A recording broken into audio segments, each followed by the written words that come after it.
Amis du jour, bonjour, c'est Mirac, comment ça va? Bienvenue aujourd'hui les amis de retour pour une nouvelle vidéo. On va partir sur une petite configuration à 1500 €. Je vous l'avais promis lors de ma vidéo bon plan. Je vous ai dit que j'allais sélectionner parmi mes bons plans, bien évidemment qui sont encore disponibles bien sûr, une petite configuration tout simplement pour jouer en 4K, en 1440p, tout en 1440p j'avoue, dans d'assez bonnes conditions. Tu vas pouvoir aussi taquiner la 4K bien sûr. Je vais te montrer tout ça en images bien sûr. On ira aussi voir sur une vidéo YouTube d'un type qui a fait avec la même configuration que je vais te montrer maintenant ce que ça donne en jeu, parce qu'en vrai de vrai ce qui nous intéresse nous c'est pour savoir qu'est-ce que ça donne concrètement directement. La théorie c'est bien mais c'est mieux la pratique, tu vois ce que je veux dire, en temps réel. Donc on va voir ça ensemble bien sûr. Juste avant que la vidéo commence les gars, n'hésitez pas à vous abonner, c'est gratuit, ça mange pas de pain.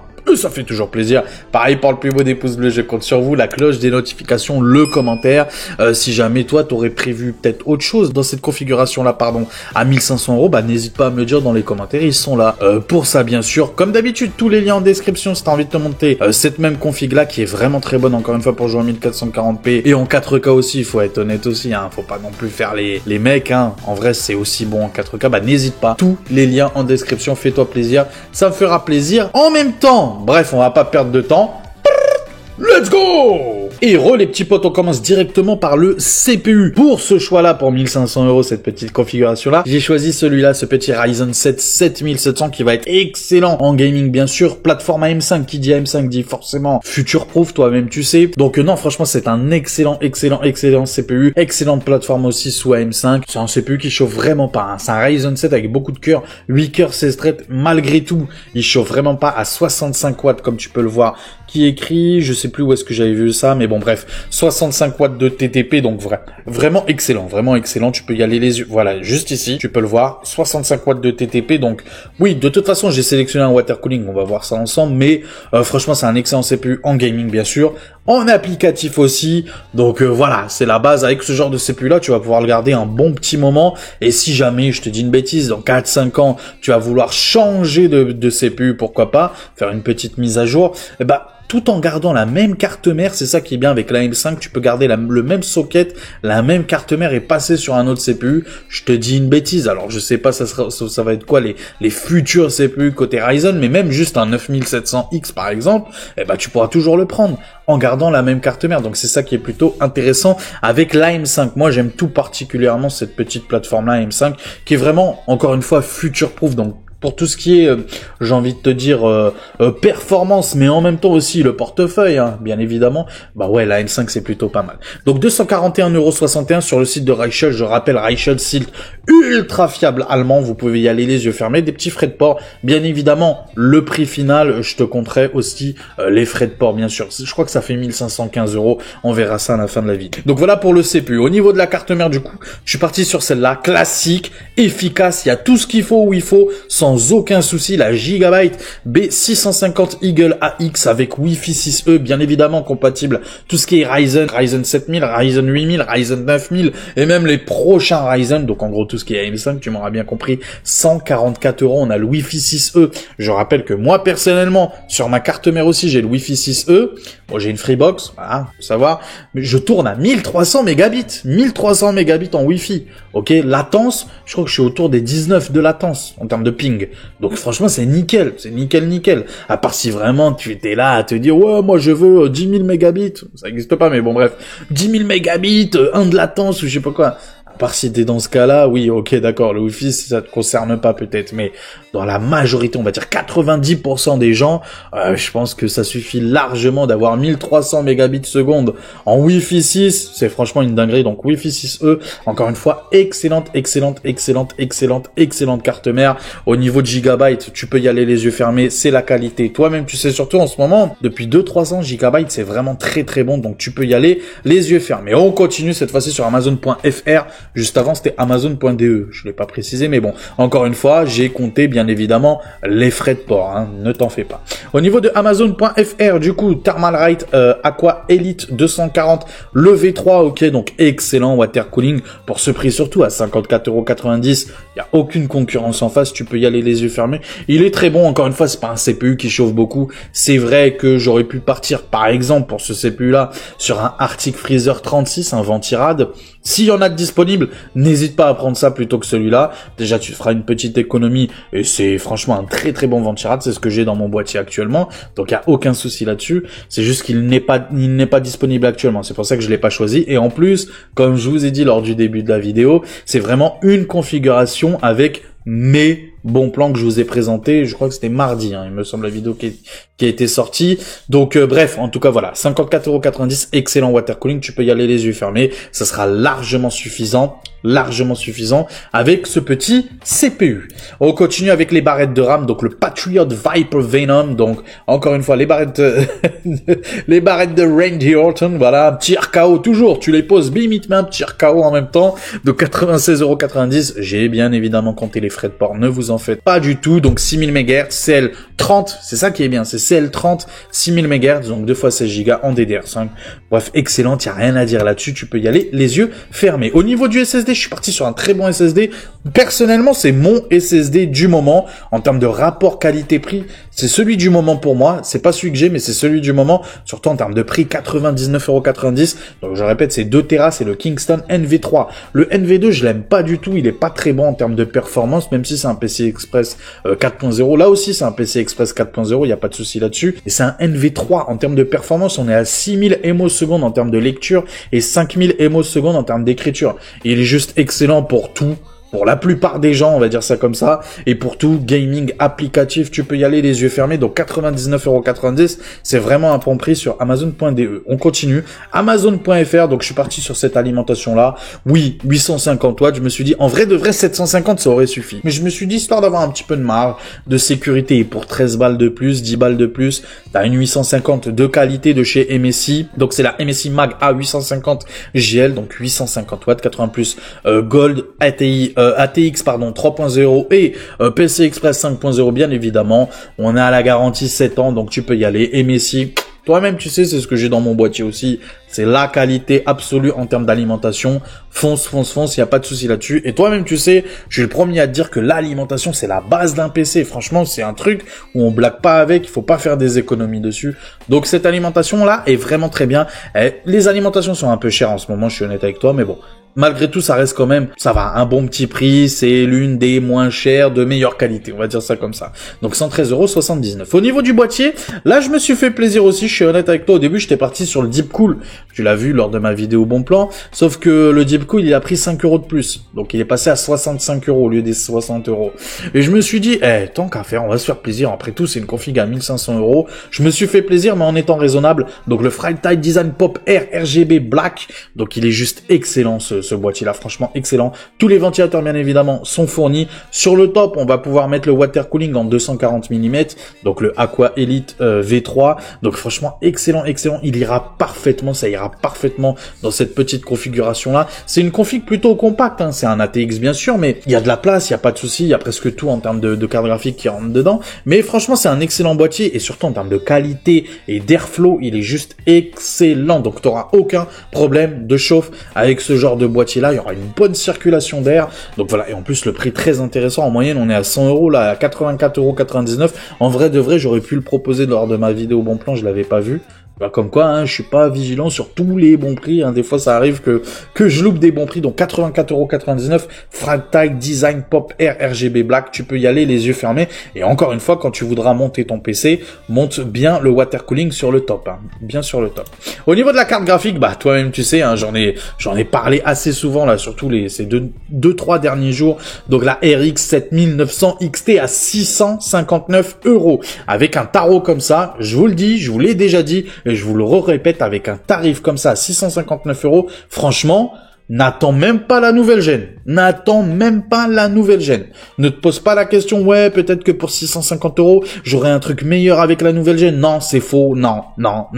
Et encore non. Cette carte graphique-là sera plus puissante que la 5070. Je te le dis tout de suite, elle sera plus puissante. Elle aura plus de VRAM. Alors certes, on n'aura pas le DLSS, mais bon, 659 €, et moi je te l'annonce, hein, même la 5070, même si son MSRP, à part si t'arrives à choper une Founders Edition, mais bon courage, mais la 5070, t'en trouveras jamais à 659 €. Ça sera tout de suite beaucoup plus cher. Donc personnellement, il y aurait que la 9070 où je me poserai les questions. Mais encore une fois, la 9070, elle sort que, fin mars, je crois, il me semble. D'ailleurs, je pense que je vais vous faire une vidéo demain, je pense, sur les actus, parce qu'il y a des petites actualités côté AMD surtout. Mais bon, bref, c'est pas le sujet. Encore une fois, si tu veux jouer en 1440p dans d'excellentes Ultra plus, le maximum du maximum, avec un haut taux de FPS, c'est cette carte graphique là qu'il te faut.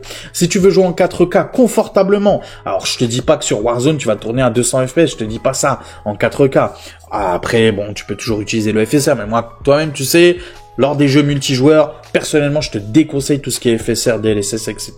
Ça rajoute de la latence, même si, bon, ça peut se discuter, mais vraiment sur les jeux très multijoueurs où vraiment, voilà, la manette en main, tu veux vraiment pas de latence, je te conseille pas d'utiliser le FSR et le DLSS. Mais à part ça, très clairement, même en 4K, sur cette carte graphique-là, tu vas pouvoir t'amuser, même sur les derniers très gros jeux, style Cyberpunk, style Hellblade, style Flight Simulator, bref.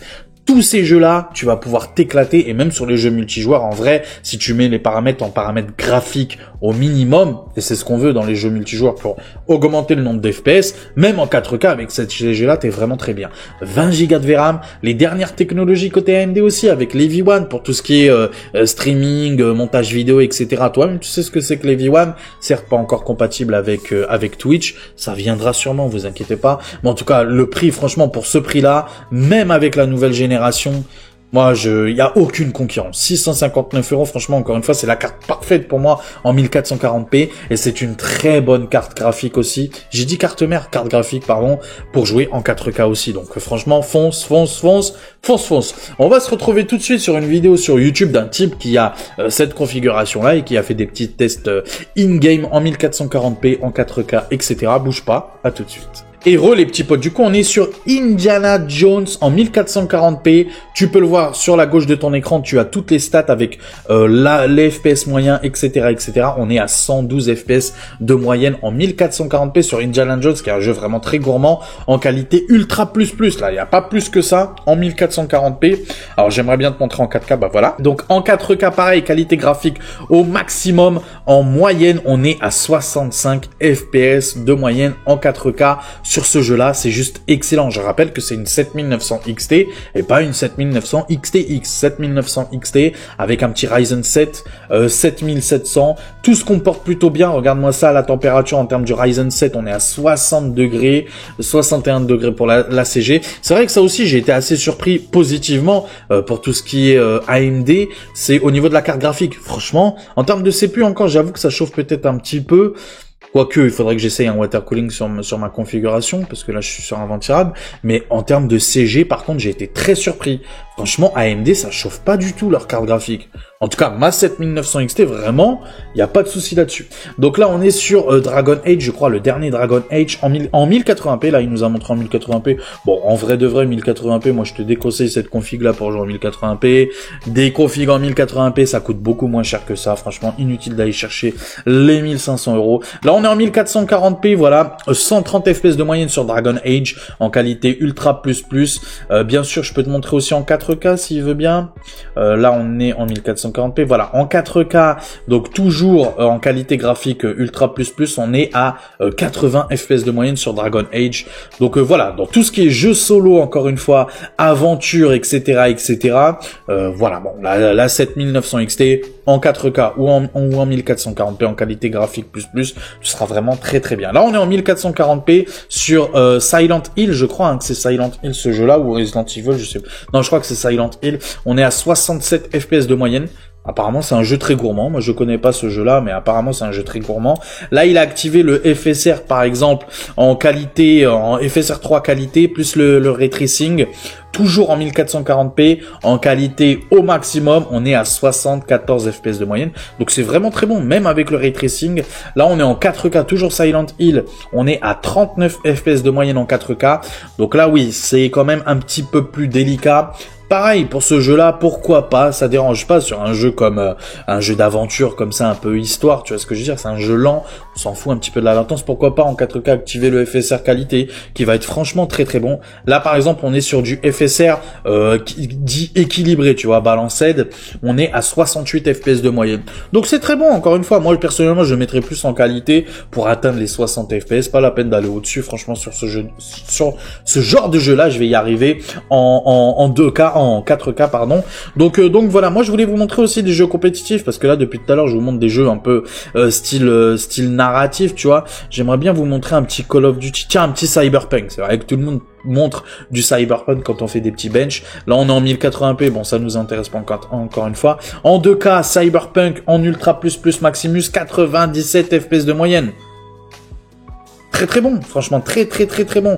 Je voudrais m'en montrer aussi en 4K, pourquoi pas. Est-ce qu'il veut bien nous montrer en 4K? En 4K, du coup, encore une fois, en qualité Ultra FSR balanced, on est à 69 FPS de moyenne. Donc pourquoi pas le mettre en qualité? Pourquoi pas? À voir après. Bon, il y a aussi ces histoires de frame génération. Donc là, par exemple, je crois qu'il va nous montrer avec du frame génération, avec du RT en ultra. Donc frame génération qui dit frame gen dit forcément un petit peu de latence, hein. Pour être honnête, je voulais vous montrer combien il tourne à combien. Il tourne à 69 FPS de moyenne. Donc ouais, moi personnellement, si tu veux mon avis, personnellement, moi ce genre de jeu là, moi je mettrais en FSR qualité, pourquoi pas en 4K FSR qualité pour atteindre les 60 FPS, et en 1440p en vrai je laisserais en natif en qualité plus. Encore une fois, moi dans les jeux en règle générale, même les jeux solo, j'aime pas trop mettre en ultra plus. Je préfère mettre en mode, tu vois, un petit peu en dessous, genre en mode élevé, pas ultra élevé, ou tu vois ce que je veux dire, ou jouer un petit peu sur les ombres. Le fait de jouer sur les ombres, ça te gagne vraiment beaucoup en termes de FPS, donc c'est plutôt intéressant. Même si, encore une fois, dans les jeux solo narratifs, 60 FPS, mais suffit, mais largement. Si t'as 60 FPS, très stable, sans chute, sans rien, franchement, t'es nickel sur un jeu solo narratif. Sur les jeux multijoueurs, je te dis pas. D'ailleurs, je voudrais te montrer un jeu multijoueur. Ce serait bien qu'il nous en montre un. J'aimerais bien te montrer Warzone. Là, on est sur Assassin's Creed Mirage. Voilà, en 4K, on tourne à 89 FPS de moyenne. Donc franchement, c'est très bon. Tiens, Counter-Strike, voilà. Counter-Strike, il va nous le mettre en quoi, là? Est-ce que tu vas nous le mettre? Il nous le met en 1080p. Il commence par la 1080p. Il est mignon, mais nous, ça nous intéresse pas, la 1080p. 1440p, voilà. 1440p, car une qualité Ultra plus Maximus, 255 FPS. Donc encore une fois, c'est une configuration qui s'adresse à tout le monde. Joueur solo, joueur multijoueur, joueur 1440p, joueur 4K. Donc franchement, très bon. Fortnite, tiens, Fortnite, c'est intéressant, Fortnite. 4K, voilà, 4K, toujours, TSR balanced, voilà, distance d'affichage en épique, tu vois, 121 FPS de moyenne. Bref, ce jeu-là, franchement, enfin, cette configuration-là, pardon, s'adresse vraiment à tout le monde. Joueur solo, joueur multijoueur, joueur 2K, joueur 4K. Bref, c'est juste excellent. Là, on est en qualité Ultra plus Maximus, FSR Quality, Frame Gen On. Là, il a mis le Frame Gen. Pour moi, j'aime pas le Frame Génération sur les jeux multijoueurs. Encore une fois, après, vous faites ce que vous voulez. Mais voilà, c'est tout ce que je pouvais vous dire sur cette petite configuration-là qui, moi, personnellement, alors encore une fois, moi, ma configuration, c'est la même config que je vous ai montré là, sauf que le CPU, c'est un 9600X et pas un 7700 tout simplement. Personnellement, je préfère le 7700 si j'avais eu le choix. Malheureusement, j'ai pas eu le choix, c'est triste, mais c'est comme ça. Là, on est sur comment ça s'appelle? Comment il s'appelle ce jeu-là? Oh merde, j'ai un trou de mémoire. The Last of Us, voilà, The Last of Us. Donc là, on est en qualité Ultra en 4K à 58 FPS de moyenne. Donc voilà, qu'est-ce que tu veux que je te dise de plus? Encore une fois, pas besoin d'aller taper les cartes graphiques à 1000 € pour jouer en 4K. Une carte graphique à 659 € te suffira largement. On se retrouve tout de suite pour clôturer la vidéo, bougez pas, à tout de suite. A few moments later. Et les petits potes du coup, qu'est-ce que vous avez pensé de ma petite configuration à 1500, je crois 1515, hein. J'avais noté 1515,56, tout frais, hein. Frais de port compris, tout compris. Donc encore une fois, c'est une excellente configuration qui s'adresse aux joueurs solo, aux joueurs multijoueurs, aux joueurs 1440p, aux joueurs 4K, à ceux qui veulent faire du stream, à ceux qui veulent pas faire du stream, à ceux qui veulent faire du montage vidéo, etc. Future proof. En termes de rapport performance-prix, on est vraiment très bon de nos jours. Et même il y a à peine, regarde ma configa, moi je l'ai acheté 1600 €. Et franchement, entre les deux, je pense pense même que cette configuration-là, elle est peut-être légèrement mieux. Et encore, non, en vrai, on va dire que c'est kiff-kiff. Et moi, je l'ai acheté 1600 €. Donc, très clairement, même avec les futures cartes graphiques, très bien en termes de rapport performance-prix avec cette configuration-là. Donc, si tu étais à la recherche d'une configuration pour jouer, je le répète, en 1440p ou en 4K, dans de très bonnes conditions, peu importe la résolution, c'est cette configuration-là qu'il te faut sans te ruiner, bien évidemment. Bien sûr, il y a tout de suite beaucoup mieux, 4090, 5080, 5090, etc. Mais bon, c'est beaucoup plus cher. Mais pour 1500 €, pour moi, c'est cette configuration-là que je te recommande tous les jours. Encore une fois, tous les liens en description. Si tu veux te faire plaisir et me faire plaisir, n'hésite pas, c'est dans la description, pardon. Et aussi, n'hésite pas aussi à t'abonner, hein. C'est gratuit, ça mange pas de pain. Et ça fait toujours plaisir. Pareil pour le plus beau des pouces bleus, je compte sur vous. Objectif 100 pouces bleus, les amis, 100 pouces bleus. Je compte sur toi. Je veux que toi qui me regardes là maintenant encore dans la vidéo, je veux que tu mettes le pouce bleu, je compte sur toi. La cloche de notification, le commentaire aussi. N'hésite pas à me dire pour 1500 € ce que tu aurais pris dans cette petite configuration là. On se retrouve très vite pour une prochaine vidéo. Prenez soin de vous, la suite au prochain numéro. Allez, ciao tout le monde. Ciao.